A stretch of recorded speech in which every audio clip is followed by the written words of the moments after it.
We got 25 minutes. We got to go. What up, everybody? Hey, yo. What's going on? Janelle's still out there Happy in hump Florida. day. That's the camel going across the screen. I'm going to bring it back. I thought we killed the camel in 2023. My bad. The camel died, you guys. But what's going on, guys? Happy Wednesday. Welcome back to another amazing episode of Say That. And if this is your first time joining us, welcome. Please subscribe, hit that notification bell if you like what you hear. And if you're wondering, what is this all about? We are all about the ugly come up of business. So you know how people have come from nothing and then have massive success? Well, what happens in the middle? What happens during that ugly come up? Well, we're unapologetic about talking about the ugly come up for entrepreneurs. And so every week we get on here and we have a topic and we've got 25 minutes to answer the topic. And then the time runs out. Oh no, what do we do? Well, if we have a guest, we go into overtime, and all of our community members on Patreon can continue the conversation with us in overtime, where there are tons more nuggets, and our guests are so generous with their time and give more nuggets for all of us and all the entrepreneurs out there. So we are really excited for today, because today we are... No, go, guys. See, this is me getting ahead of myself, guys. I am clearly excited. Okay, so Winston's really excited because today we are doing a new segment where we are catching up and checking in on some folks that we've talked to in 2022. And now we're going to see what's going on with them in 2023. So, guys, we have a brand new segment called... Where are you now?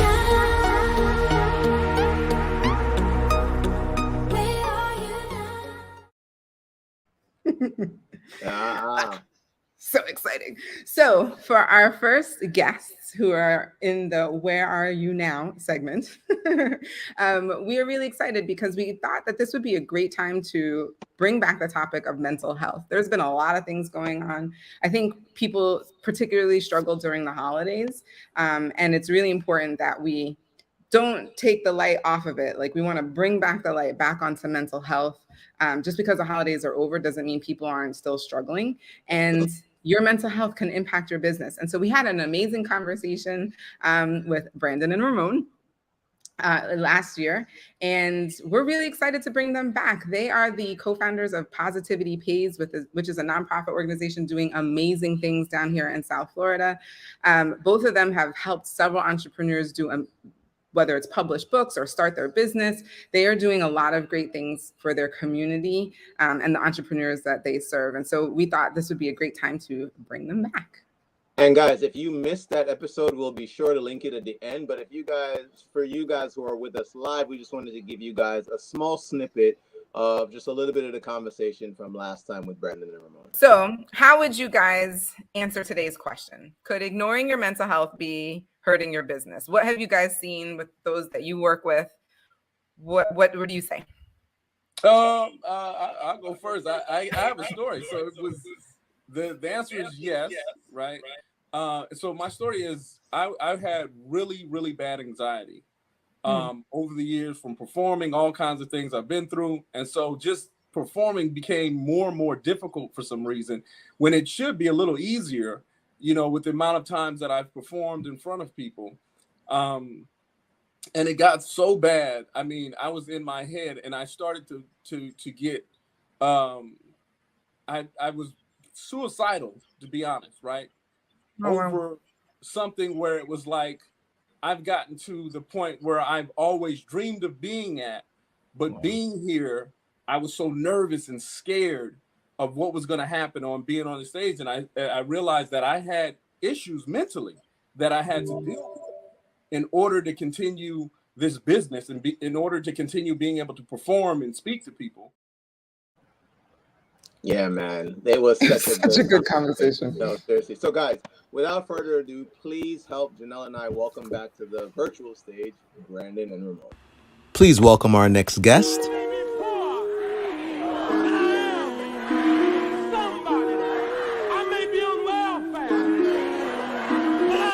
Tell them that I am somebody. Tell them I need change, don't change, I get rowdy. Tell them that I am somebody. Tell them I need change, don't change, I get rowdy. Tell them that I am somebody.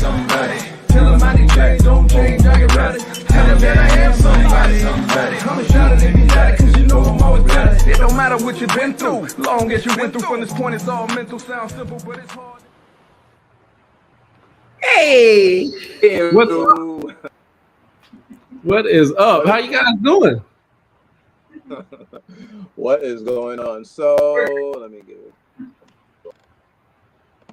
All right, so today's gonna be funny because Nell is again allowing her using her parents' home, and so she's gonna be having to unmute and mute herself. But guys, welcome back to the show.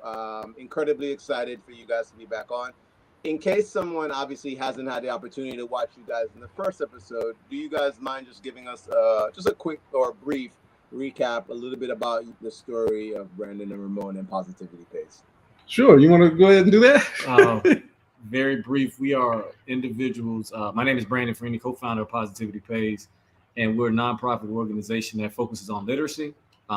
We focus on 3 components of literacy: basic literacy, media literacy, and financial literacy. And we feel like those are the building blocks to success for our community. So you got to know how to read, write, communicate, and comprehend. And once you can do that, you're able to take in media messages, whether it be music, articles, books, so on and so forth. And once you have a message, you need to create your own message and propel that forward with your money. And so that's why we feel that those 3 things are vitally important for our community success. And that's kind of what we focus on. I love that. Ramon, you ain't gonna say nothing? Nah, I thought that was a great job, right? You still on me about this warm water? Hey, you see how you did that? So this is what I'm gonna do, because Ramon's gonna play these games. Now I see we're gonna get in the mud today. Yeah. So I mean, I think he gave a pretty good description of who we are and what we do. But my name is Ramon Robinson. So I am an artist, author, and we've created Positivity Pays pretty much to fill in the needs that we feel the community is lacking. I love that. Okay, so last time, and I know we didn't say this, guys, but the question is, does your mental health impact your business? Like Janelle started to talk about. And so we wanted to kind of jump back into that aspect of the conversation, and to the other point, catch up with where you guys are, where Positivity Pays are, what what 2023 looks like. So talk to us a little bit about, mental health. Where do you guys see that in terms of even with your business and how you guys have been growing things? Yeah, definitely. You want to take it? Yeah, sure. I think one of the biggest things as it relates to mental health that I don't know if it's talked about enough is indecision. Okay. I feel like when we sit on things and we allow doubt to continue to creep in by not making decisions, it causes more harm than it does help. And sometimes it's that fear that keeps us from making decisions and going forward that I notice can cause anxiety, can cause depression, because at the end of the day, you do not know what's on the other side of that decision, whether it's right, wrong, or indifferent. So what I've been noticing is, for better or for worse, for my mental health, I just need to make decisions quicker, stand on the confidence and believe that what I'm doing is going to be the right thing. And if it's not, just make the adjustment. So that's kind of where I've been in 2023. I want to be clear, intentional, and decisive, and it's been helping me a lot by doing that. And I would like to add to that. So one of the things that I'm focusing on is actually who I have around me. I think is going to be one of the things that I focus on a lot more going forward, right? And so I think of my mind and everybody else's mind as this computer. But when you allow people around you with doubt, that causes you to doubt yourself as well, right? They start uploading things into your mind that you didn't even have on your mind, right? And it can be very dangerous thing is when we will start thinking about, I've had moments where I would think about, well, I wonder what this person's going to think. And so I don't go through with what I had planned, because now I'm thinking about what they had said to me, what they said to somebody else. And so it makes me doubt myself. And so just getting around the right people, I think is going to be very important to us, our business. Me personally, moving forward is just making sure I have the right people around me who are putting the right information into me and making sure that I'm doing what's right and what's best for where I want to be. Man, that hit me right. Oh, go ahead, Jay. Well, no, both of those. Dang. No, you're fine. You're fine. There we go. Thank you. Both of those are really good. You may have to mute yourself. Not yourself. No. I didn't mean that, Jay. I mean just mute the actual laptop. All right, so while Janelle comes back. Oh, okay, so before Janelle comes back and says what she says, the reason that hit me so much is I've been recently becoming much more aware of the things I take in, even in the form of especially social media, but shows I watch, and how simple images that I don't think I'm focusing on so much, I actually watch it creep into my thoughts later on to actually fuel things that are probably already there.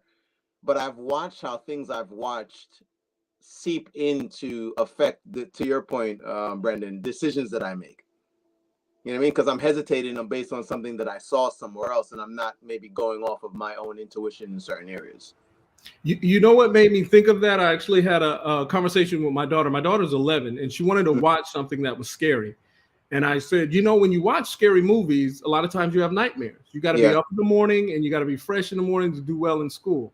And so I always tell her, you know, you have to be careful what you ask me as your father, because my job is to make sure that I don't let anything harm you.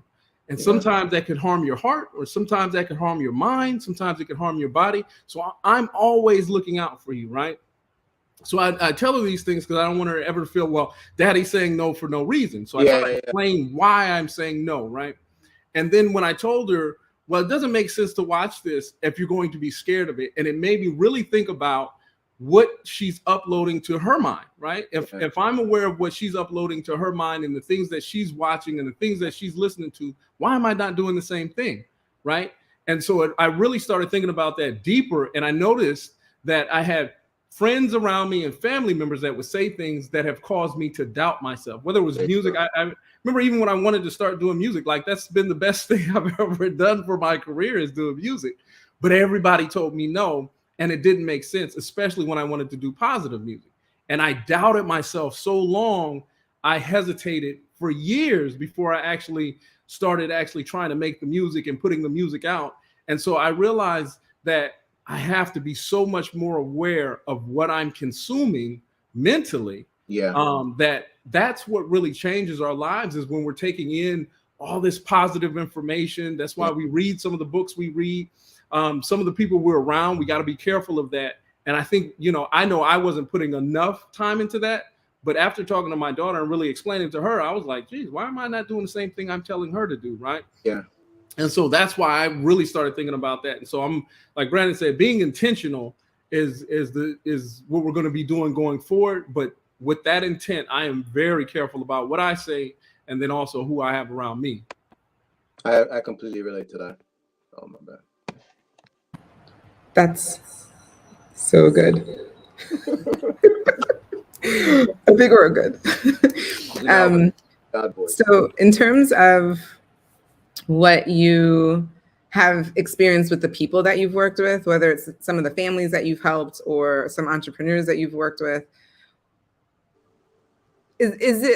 have you come to this place because you've seen how it's impacting them as well? Like, is it that like you're like, man, I'm working with this person, and like, why can't they just make a decision? Or like, what are they listening to? Like, who's talking to these people? Like, what's going on with them? And is that impacting like where you guys want to put yourselves for your own mental health?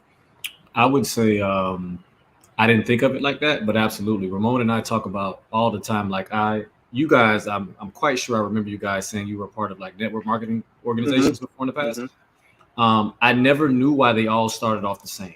I just never knew it, because I have been to so many different ones, whether it was as far back as Tahitian Noni or Organo Gold or ACN or so many different large companies that have that multi-level marketing setup, but they all start off the same. And you guys know what I'm talking about. At the end of the day, they're gonna boil it down to one or two things. They're gonna call it mindset, or they're gonna call it personal development. Right. Nothing else matters to these people that were employees or in a particular mindset until I get their mindset right.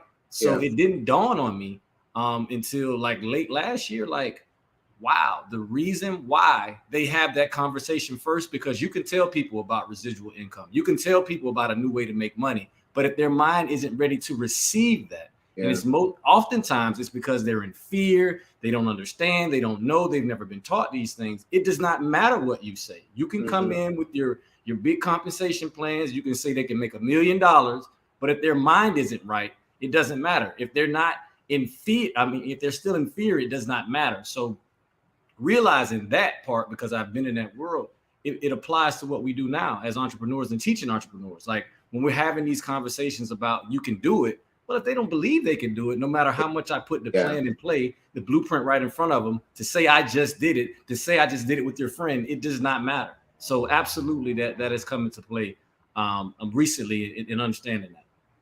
Wow, that's such a big point. And to that point, I would even say one of the things that I recognize, especially when you do have that conversation with people, if that to them is because so many people, I think, just in the sense of the network marketing side of it, want financial freedom. You know, they want to have some sense of time freedom to enjoy different aspects of their life. But you're so right. We've been trained traditionally in schools to not look for things like that. You know what I mean? Like, and not, again, I know this is not across the board for every single program or school or educational program like that. But for the most part, I think the majority of them, they were set up during a period of time where they were putting people in factories to work. So there wasn't an idea of financial freedom. I remember, I think we're both around, all of us are probably around the same age. I remember growing up there, listening to people who were literally still working at jobs, waiting for a gold watch to retire. You know, that was still a big thing. Like you got this big, send off, and then they sent you out into the world after they took, 40 years of your life to help them build something, and all they gave you was not enough to live on. And for me, I grew up with, my mom was in network marketing, so I grew up around Amway. So I've been listening to this. So I'm not like special in any way, but I grew up listening to somebody tell me as she worked her corporate job, doing well as a Black woman, this is not enough. This is not enough. Like, you know what I mean? Like she's telling me the check they give me and I'm doing better than the most. This will still not be enough. I'm going to go out and buy a building because I want to be a landlord. I want, like, you know what I mean? Things like that. Like, so I grew up around a person talking a certain way. And I know that that's what made me more receptive later on in life to the idea of, passive income through the business model of MLM. So I could completely agree with what you guys are saying. Yeah, no, that's awesome. And so your mother was uploading positive information to you, and so that's what helped you develop that mindset. And so a lot of the people that we work with, they're not where they want to be because they didn't come from somebody who was uploading the right information. Right? They feel in their hearts they're not doing what they want to actually do. They know that's not what they want to be doing. And so they have this urge to write a book, or they have this urge to do something just more than what they've been introduced to. But again, it's fear. It's like, how do I do that if I've never seen anyone do it? If no one's ever told me I could do this, right? We a lot of times we're like, oh, this person's 30, 40 years old and they still haven't done this. They're still the same kid that they were, right? And because no one has ever shown them, how could they possibly know, right? My daughter learns things. I always use her as an example.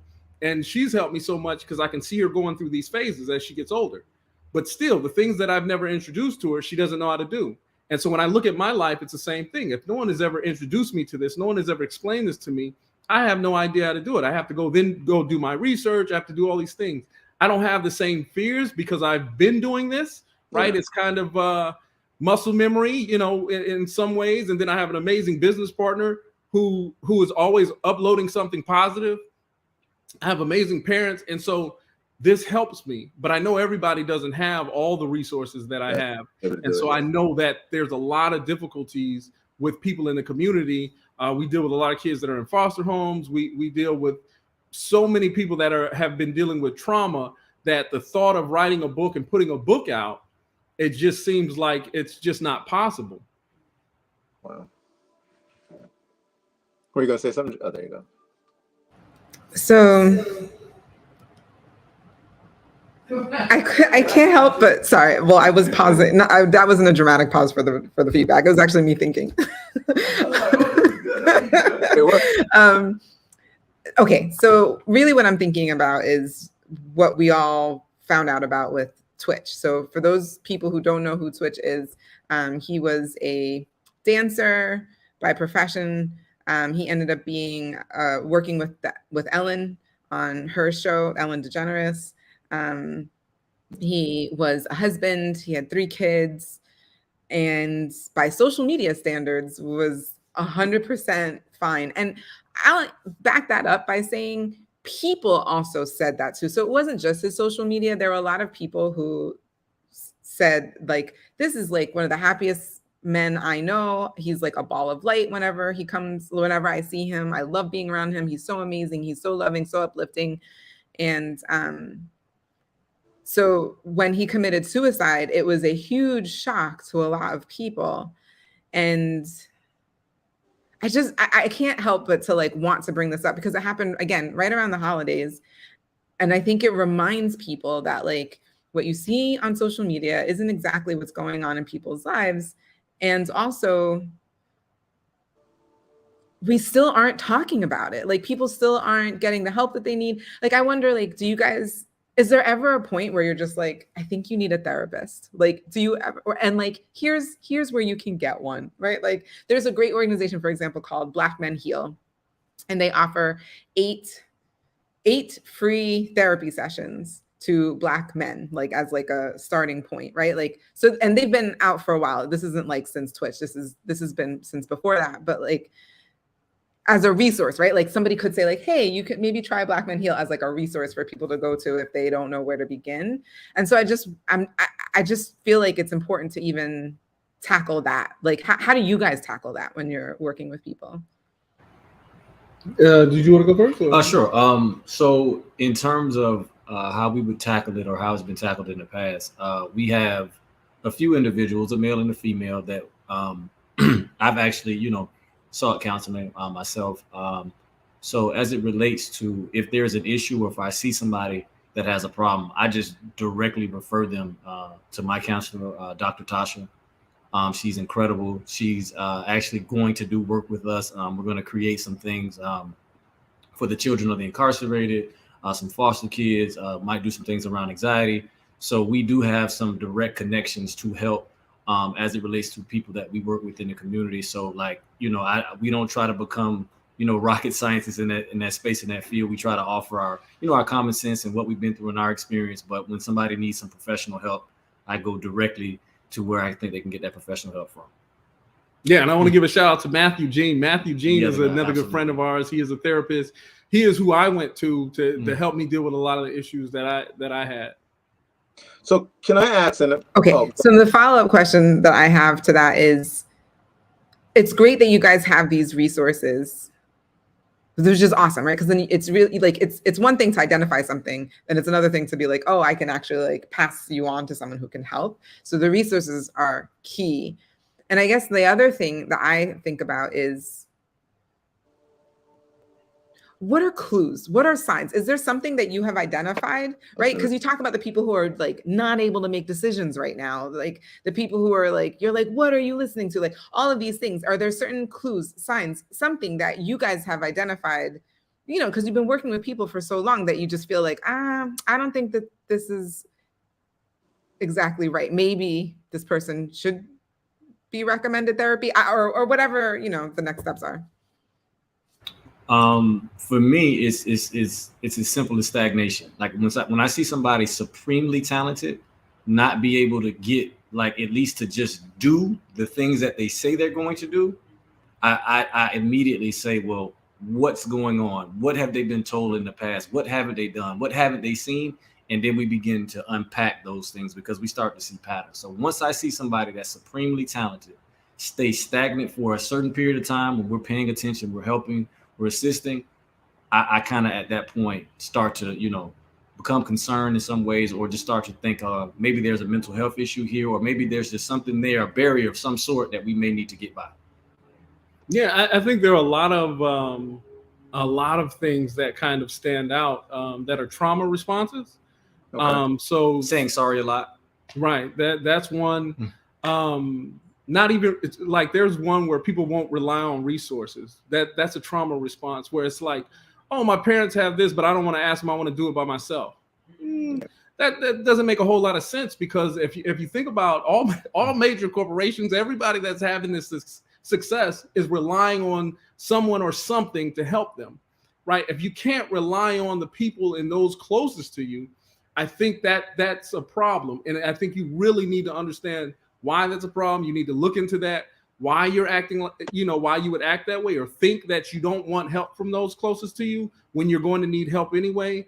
The anxiety that we deal with, or even responding with so much anger, right? a lot of times we don't realize anger is emotion like any other emotion, right? And so being so emotional that everything is angry, every response from you is angry. There's a lot of just different responses that people have that are just because of the trauma that they've dealt with. So thank you guys for that. And I don't know if this actually might be very similar to Janelle's question. I feel like there's a lot of, or self-help as a whole is a very large industry at this point. And I know this is something that I'm guilty of in a sense, of feeling like I can go at it myself because there's so many resources and I feel like I'm adept to certain things. And it's like, I could watch, I mean, I'm like a YouTube savant at this point. Like, I'm like legit like hours of YouTube. And I wanted to know, again, I feel like it is similar to Janelle's question. How does someone, and this may, I don't know if you guys can answer this, but how does someone differentiate where they've reached the end of what they can do on their own with the resources that are out there, and they do need to turn to someone? Because Janelle has recommended, and thank you, I will make sure I follow through with that, Janelle, today with the Black Men's Help.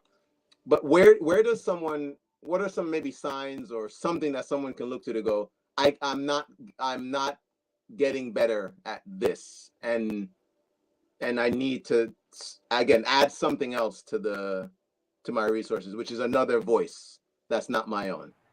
Well, I would say before you even get to that point, okay, just in starting, you need help, right? And so you should never think when I get to the point where I'm going to need help. No, you should start getting help immediately, right? And this is what's going to allow you to grow. The thought that I could do it alone. So let's say I'm selling something. If I'm selling t-shirts, I'm relying on people to buy it, right? Yeah. I'm relying on somebody to print it. I'm relying on all these different things out of the gate. Immediately have to rely on these people. I have to rely on all these resources. So it should never get to the point where I've done everything that I can alone. You shouldn't be trying to do it alone, right? No one does it alone. The reason these companies are hiring you is because they can't do it alone, right? Yeah. And so at no point should you ever be thinking, I'm going to do this alone. I think that is very problematic, right? And so when you're starting a business, I think you should start the business with the intent of relying on resources. So you understand that there are grants for certain things. You understand there's money out there just in your local community, right? Understand that there are people out there who have already done what you're trying to do. So you can reach out to them and understand that there are pitfalls out there that you can avoid. But if you start that business like that, you'll avoid a lot of pitfalls and you'll be able to get grants. You'll be able to get money through just community services. There's so much that you can do when you actually understand that there are resources for you.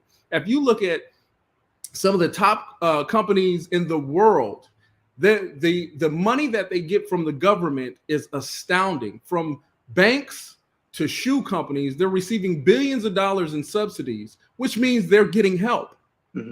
How can you compete if you refuse to get help? Yeah. Right. And so if a company is getting $2 billion a year for their subsidies and you are trying to do everything alone, you're already at a loss.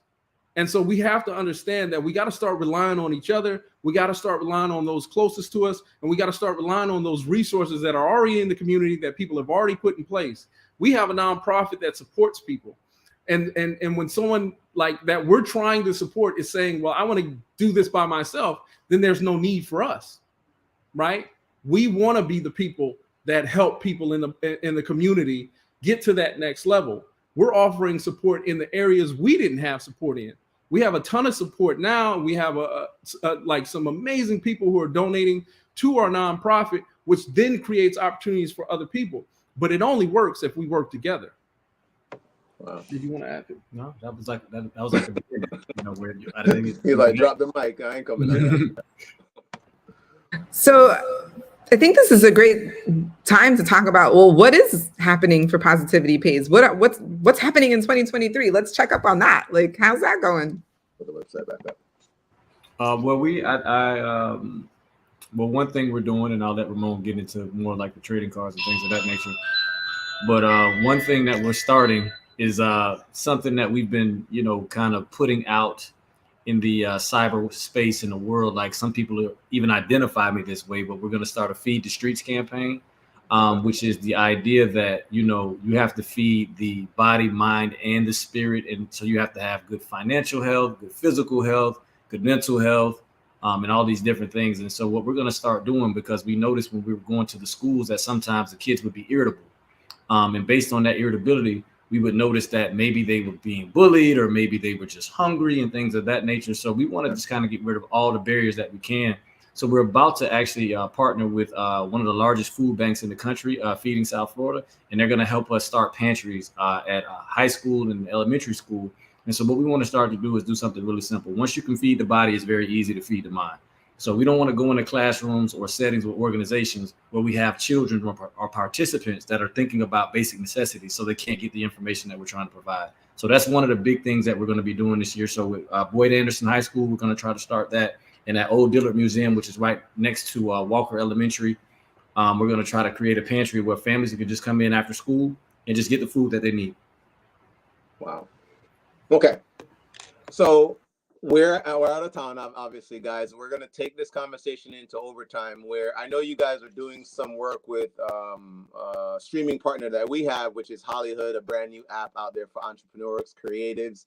And so we definitely want to hear more about what you guys are working on, and then get into a little bit about what you guys are going to be doing with them.